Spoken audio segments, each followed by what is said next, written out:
tanam kacang panjang part 2. Nah ini tuh ceritanya, videonya lanjutan dari tanaman kacang panjang yang sebelumnya ya guys ya.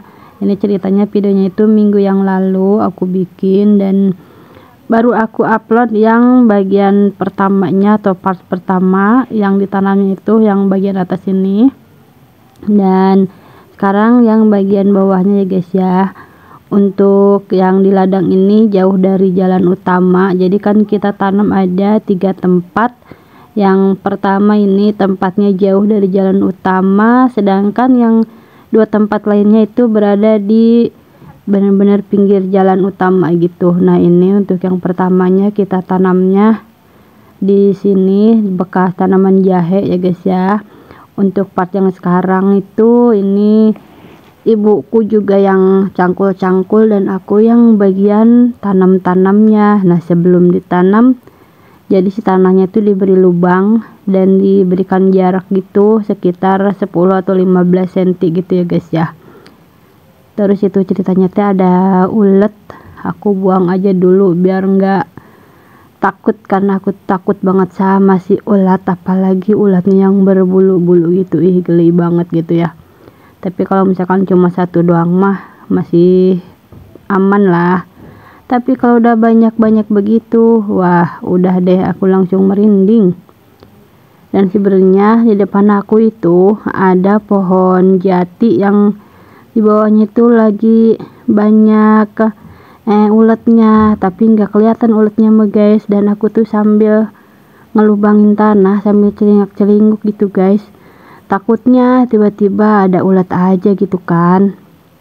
Nah ini yang lubangnya udah sampai ujung, jadi ini fokus dilubangin dulu untuk si tanahnya biar nanti gampang buat dikasih bibit kacang panjangnya.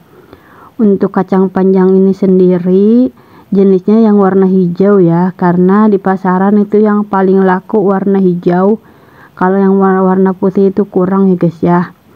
Dan untuk pemasarannya itu sendiri hanya di sekitaran sayur yang deket rumah, dan kalau lebih banyak juga bisa dijual ke pasar gitu kan. Ada juga pengepulnya, kita punya pengepul sendiri, jadi lengkap lah, bisa untuk konsumsi sendiri, bisa untuk bagi-bagi ke tetangga, dan bisa lebihnya untuk dijual gitu ya guys ya.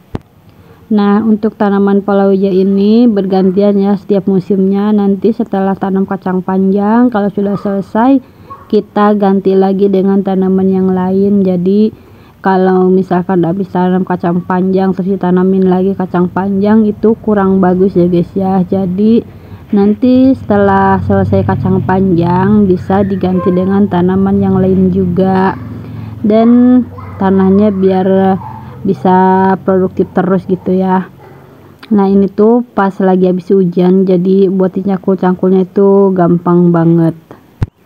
Untuk di ladang yang di sini tuh benar-benar khusus kacang panjang ya ditanamannya, dan untuk di tempat yang lain nanti ada timun juga, jadi dikolaborasi antar kacang panjang dan timun. Tapi kalau untuk di sini khusus kacang panjang aja gitu loh guys. Dan di sini juga ada cabai yang tahun kemarin belum dibongkar, dia masih produktif walaupun nggak banyak, tapi lumayan buat nanti kita sambal-sambal gitu guys. Nah ini lubang-lubangnya udah lumayan banyak lubangnya, dan setiap isinya itu diisi 2 biji gitu loh untuk kacang panjangnya. Nah setelah ini aku mau lanjut ngasih si bibit kacangnya dulu ya guys ya, tapi aku mau ngambil dulu bibit kacang panjangnya karena ada di lahan yang atas sini. Dan ini ceritanya mau lewat jalan pintas aja gitu guys, lewat sini, tapi ini nggak bisa guys karena tebingnya ini agak tinggi dan gak ada pijakan, jadinya itu aku nggak bisa buat nanjaknya ya. Dan akhirnya kita jalannya muter lagi guys ke atas sana. Ya udahlah, ini sekian dulu untuk video kali ini. Aku mau tanam dulu si kacang panjangnya ya guys ya, biar cepet gitu tanamnya. Ikutin terus kegiatan aku selanjutnya, kegiatan tanam di ladang. Semoga videoku ini bermanfaat dan bisa menginspirasi buat teman-teman semua yang mau belajar bertanam ya guys ya. Salam satu hobi, salam hijau. Yuk mari kita bertanam.